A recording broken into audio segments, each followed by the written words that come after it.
Great Spirit, whose voice I hear in the wind, and whose breath gives life to all the world, hear me, I need your strength and wisdom. Let me walk in beauty, and make my eyes ever hold the red and purple sunset. Make my hands respect the things you have made, and my ears sharp to hear your voice. Make me wise so that I understand the things you have taught my people. Let me learn and listen. You have hidden in every leaf and rock. Help me remain calm and strong in the face of all that comes towards me. Help me find compassion without empathy overwhelming me. I seek strength not to be greater than my brother, but to fight my greatest enemy, myself. Make me always ready to come to you with clean hands and straight eyes, so when life fades as the fading sunset, my spirit may come to you without shame. Translated by Lakota Sioux Chief Yellow Lark in 1887.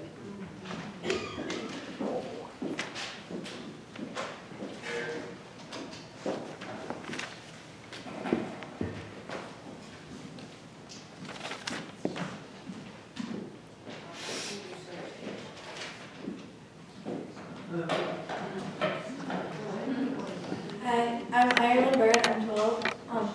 This past summer, 5 youth and 3 adults from Sacred Journeys went on a mission trip to Pine Ridge Reservation. Pine Ridge is one of the largest reservations, consisting of 3.5 thousand square miles in South Dakota, and is home to the Ogallala Lakota tribe. Our group traveled by van to get to the reservation. One of the first things we noticed was that there were virtually no businesses on much of the land. We drove through multiple towns, and there were no grocery stores, no Walmarts, no fast foods, no movie theaters, no stores, no schools or playgrounds. I remember thinking, what do kids my age do here? We volunteered through a group called Remember. Remember is an independent, nonprofit organization. Their mission statement is, respond to immediate needs. We provide resources that improve the quality of life for members of the Ogallala Lakota Natives and create meaningful opportunities to build understanding for our volunteers. Their vision statement is, we remember the past as we build a better tomorrow with the Ogallala Lakota Natives. Remember efforts are funded by private donors and guided by the tribe elders who are generous with their wisdom as culture speakers, community leaders, and builders of understanding. The structure of Remember mission trips is 3 days of work and 2 days of culture education to the volunteers. Each day included wisdom, where volunteers learned about life on the res. Each evening, we had tribe members come to provide education and cultural awareness or history. Living conditions on Pine Ridge Reservation are poor, with extreme poverty. Reports of over 80% or up to 97% of population live below the federal poverty line. They have as high as 90% unemployment rates. Residents have substandard housing, often lacking electricity, running water, and proper sewage system. The reservation has the lowest life expectancy in the United States, with health issues like high rates of TB, diabetes, alcoholism, and suicide, as well as limited access to health care. The Battle of Wounded Knee occurred on Pine Ridge. The military had banned the ghost dance, an important spiritual movement, and soldiers were attempting to disarm the Lakota refugees when a gun discharged. U.S. soldiers opened fire on a camp of surrendered Lakota men, women, and children, resulting in the deaths of hundreds of people. This event is a powerful reminder of the U.S. government's violence against Native Americans and is a site of remembrance for the Lakota people. While on our trip, we were able to visit the site of the massacre of Wounded Knee. There were multiple jobs we worked throughout the week. Crews rotated through different sites so that each crew got to experience different projects. The work consisted of building a wheelchair ramp, building an outhouse, digging and installing an outhouse, building beds, and skirting a trailer. Skirting a trailer helps to keep trailers warm in the winter and cooler in the summer. We also worked at the gardens. At the gardens, there were multiple longhouses, which are similar to greenhouses, to grow crops. With limited grocery stores on the res, most of the res is considered a food desert.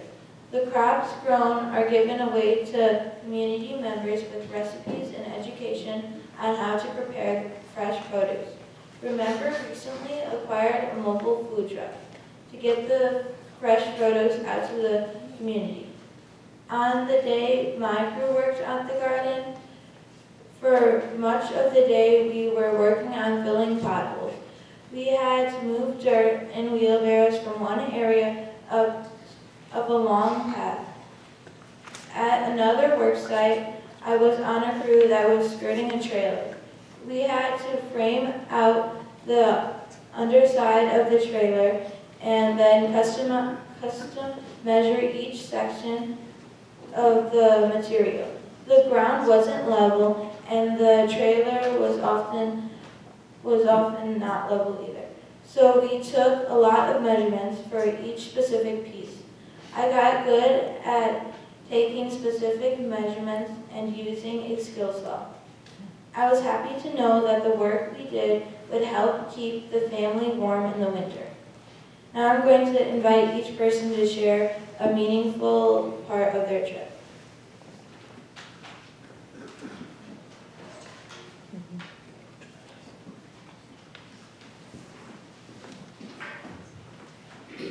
Hello, my name is Charles Baumgartner, if you don't know me.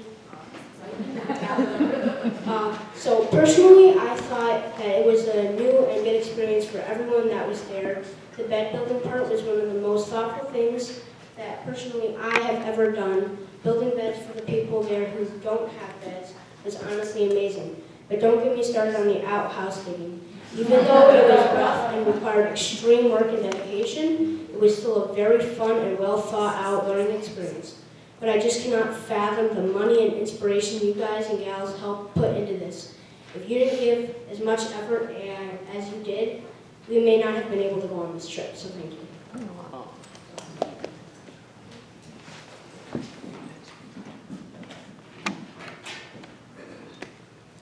Hi, I'm Nevaeh. On our mission trip, we got the chance to go to a powwow, and there was traditional Lakota dancing, drumming, singing, food, and community celebration. It honors Native heritage and brings families together to celebrate culture, tradition, and unity. I was also blessed with the opportunity to ride one of their horses, along with being a part of their smudging with sage ceremony. I am still in contact with some of these people that I met during this mission trip.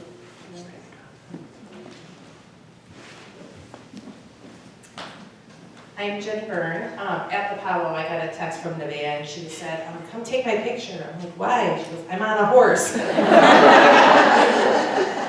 had to keep it all right on her. I think my favorite speaker of the night his name was Will Peters. He was a high school teacher at the Pine Ridge High School. And as Ireland shared, they have a high suicide rate in their teen population, or young adult population. And so one of the things that he did was started the Pine Ridge Flute Society, which gave opportunity to high school kids and young adults to learn how to play the flute, but also just gave them a network of support and to talk about depression and the hard life on the reservation. So that was really cool. He was a high school teacher, so he was very engaging as a speaker. I think the kids really liked listening to him speak too. He kind of was very casual, spoke their language, which middle schoolers and high schoolers speak a different language sometimes. But that was really cool. And then it was also cool to see that Remember actually hires some of the natives to work for their organization. One of the kitchen cooks, the head cook, they had met at one of their arts and crafts nights, and she said that she was a cook, and then sooner or later then she has a job working at Remember, so that was cool to see. Hi, I'm Savannah and I'm 14 years old. So one thing that me and my crew got to do was build and install an outhouse. So a lot of people on the reservation didn't have indoor plumbing, so we had to build and install outhouses. One day my crew installed an outhouse, which means we had to dig a deep hole 4 feet by 4 feet, 6 feet deep. When the hole started getting deep, the guys in my crew loosened the dirt and I jumped in to scoop it out. The homeowner didn't have a walkway to his outhouse, so I pulled weeds so he had a path to walk on. It was hard work, but it made me feel good to make a huge impact in his life.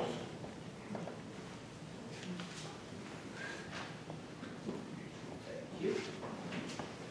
All right, I'm Jimmy Gully. Right up to your mouth, Jimmy. I've had to do this since my disco days. My name is Jimmy Gully. I am the grandfather of that guy right there, the Howard guy, Devin's dad. Oh boy, I was going to say a whole bunch, but Right up to your mouth, Jimmy. but these wonderful. It's my job. These wonderful children, I mean, they're not children, they're young adults. They're awesome. I was pleasantly surprised with the work ethic that these kids, I mean, we were up early every morning. Flute woke us up. Okay, they had flute with us, they put it on like 0600 or something like that. And you would be surprised. These kids would usually stay in bed till 2 or 3 o'clock in the afternoon. Sometimes, not all the time. They were up, and you know, we had to police our own areas. We had to do a lot of stuff, which I heard no complaints. And that's kind of rare nowadays. And getting into the vans, it's hot, it's sweaty. It was, at one day it was about 102 in the shade. Oh, no shade, because there wasn't any trees. And because there wasn't any trees, guess what I didn't see? What I see all the time, squirrels. No squirrels. You saw a couple of rabbits here and there, a couple of birds, but the land, even though it was, I wouldn't say barren, but it was vast. As far as you could see miles and miles. From where we were, we could see Nebraska. And that's how vast and open it was.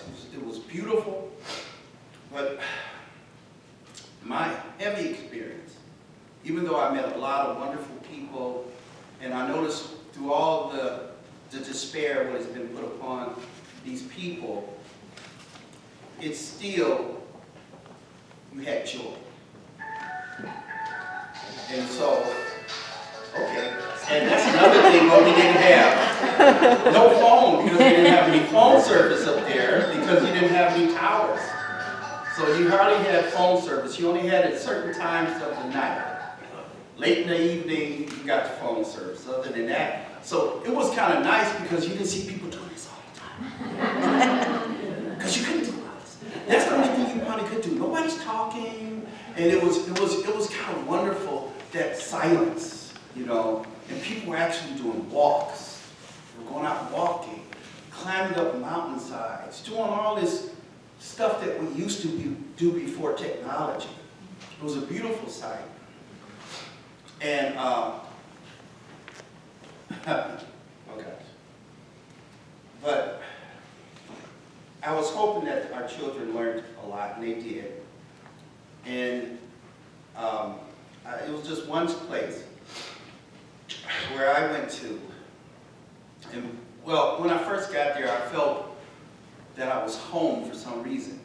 I went out that way with my in-laws and my beautiful wife years and years before, but it just seemed different, that I was home for some reason. But when we got to where the massacre happened, I was sitting and I was reading,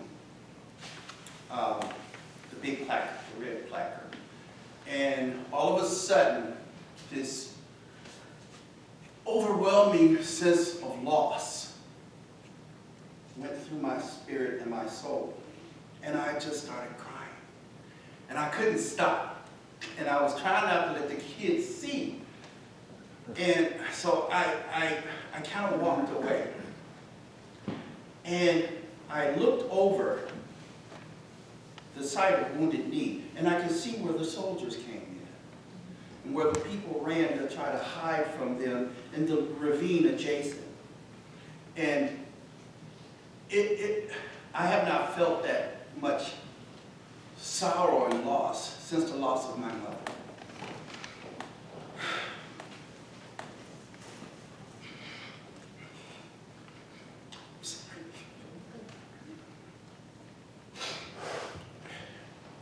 I never thought that I would be affected by one place so deeply.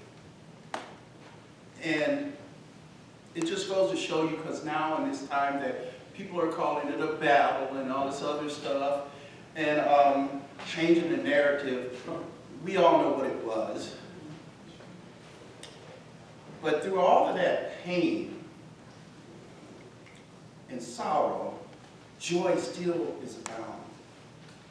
When we went to the museum, and when we fed the community, the joy on these people's faces, and they were still so sweet and nice to everybody, no matter what. That is one of the biggest lessons that I hope our children can see. Even through adversity, you still can be kind. You have to be kind. You have to be loving. You know, for people that were told that they had no religion, everything was sacred to them. The tree, the stones, Father, sky, Mother Earth, the winds, the directions, everything is sacred. So how can a people who thinks everything and feels everything is sacred have no religion? We're all spirits. All this is just shells. Inside, we're all spirits. And we have to make sure that our children know there's good spirits. Through all of this, it's beautiful spirits. I've learned. Pine Ridge itself, if anybody, some of us older people know, Pine Ridge itself is significant. What happened in 1975 there. Way before these kids were even. Pine Ridge is a very, very important site. Even the desecration of the 6 grandfathers. Now, do anybody really know what the 6 grandfathers is? Because they never were told. That's Mount Rushmore. Mount Rushmore is sacred. Pahasapa is the Black Hills. All that is sacred land. Okay? So the significance about Mount Rushmore is much more than we ever could imagine, especially when you put yourself into the native culture. I'm half Choctaw. My wife is Ojibwe. She's one of the most givingest, lovingest people you ever saw in your life. She's always giving constantly. But that's the native culture, to give. Remember what happened at that ceremony? When we were there at that powwow, they were celebrating the kids' graduation from school. This big ceremony for just them graduating from school, not college, from high school. And what did they do there? The poorest, one of the poorest nations on earth, they were giving away stuff to everybody in the community. They walked from place to place, to person, and they gave stuff to them. It was beautiful. So, thank you so much. I don't know who did my door. Oh gosh, what was this? Let me, if I can remember here. Whoever sent me that box with all these wonderful little puzzles, I want to personally thank her. I can't remember her name. She's right there, Jan. She's right there. Oh, hi, Jan. I have something for her, too. She's waving at you. Hey, thank you so much. I really, really appreciate it. I love them. Yes. Thank you so much, and I'll let the next speaker speak. Thank you.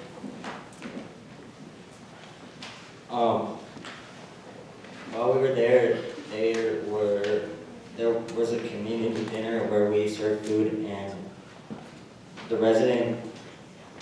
we served food to the residents, and we were able to go look at some of the local crafters and buy things. There were a lot of different types of crafts. Almost all of them were different types of jewelry. I did notice that it was more expensive than I would have thought, but for most of these people, this is their only way of making money. I bought a lot of bracelets while we were there. They are really well made, and I still wear them to this day.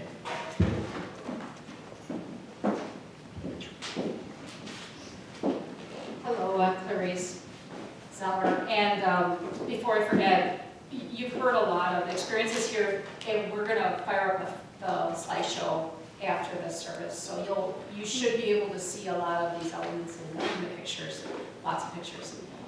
So I would like to share how immersive the Pine Ridge Reservation experience was. For 6 days, we left our daily lives for reservation life.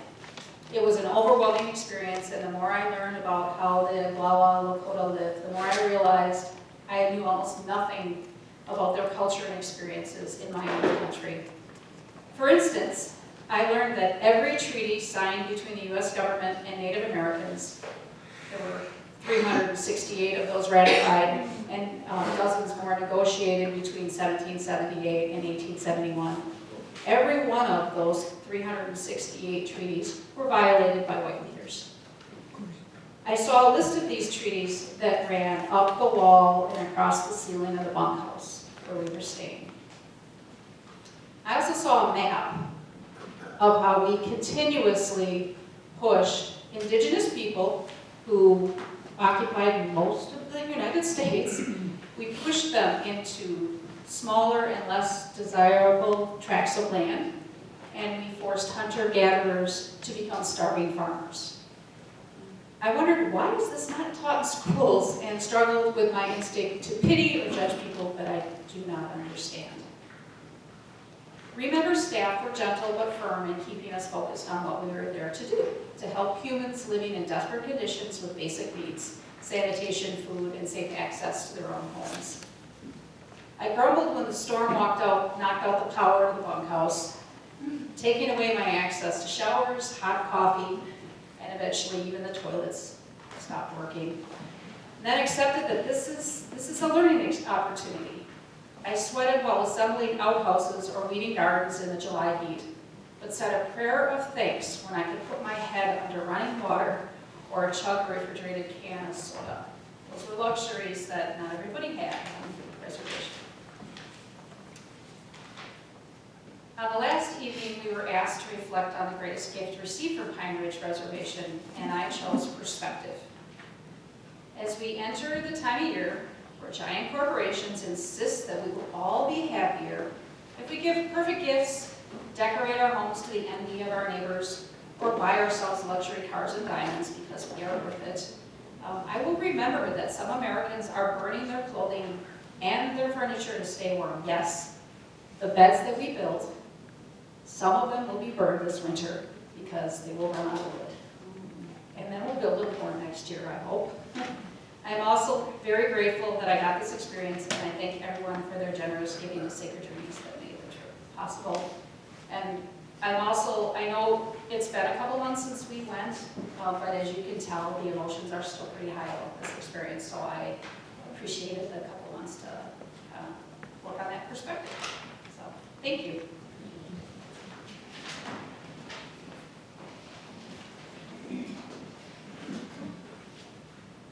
Life on the res gets even more challenging in the winter. As the weather gets colder, families struggle to keep their families warm in the brutal winters, and they often resort to building fires to heat their homes. They use what they can find, sometimes needing to burn the wood from their beds, the wheelchair ramps, furniture, clothing, books, and whatever else they can find. Remember, staff turns to firewood delivery service in the winter to help families stay warm. If you have been inspired, here are some ways you can help. Volunteer. Remember, it takes volunteers of ages 12 and up. No building experience is required, as their staff trains you for the construction work that you do. They even have special weeks like Healthcare Week and Senior Week. Visit the Remember website, remember.org.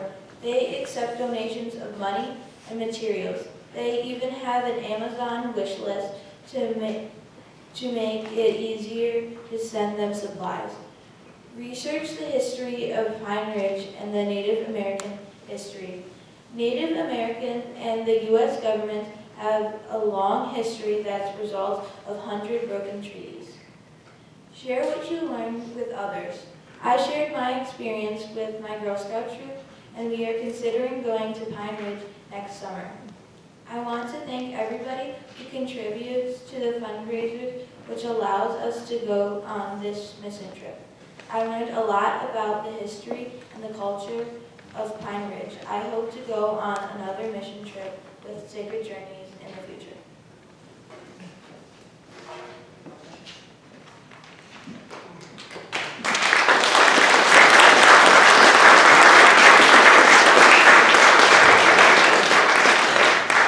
Thank you all for sharing your stories, your perspectives, your emotions.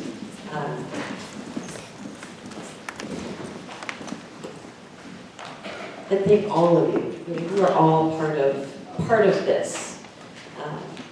And so as you walk around with the talent auction items, remember that the money we raise here helps people not only in South Dakota, but it changes lives here. I think it changes the lives of the volunteers who go, the perspective that you will carry with you for the rest of your life. But as we hear the story, it changes our lives just a little bit and connects us to people who weren't connected to before. So,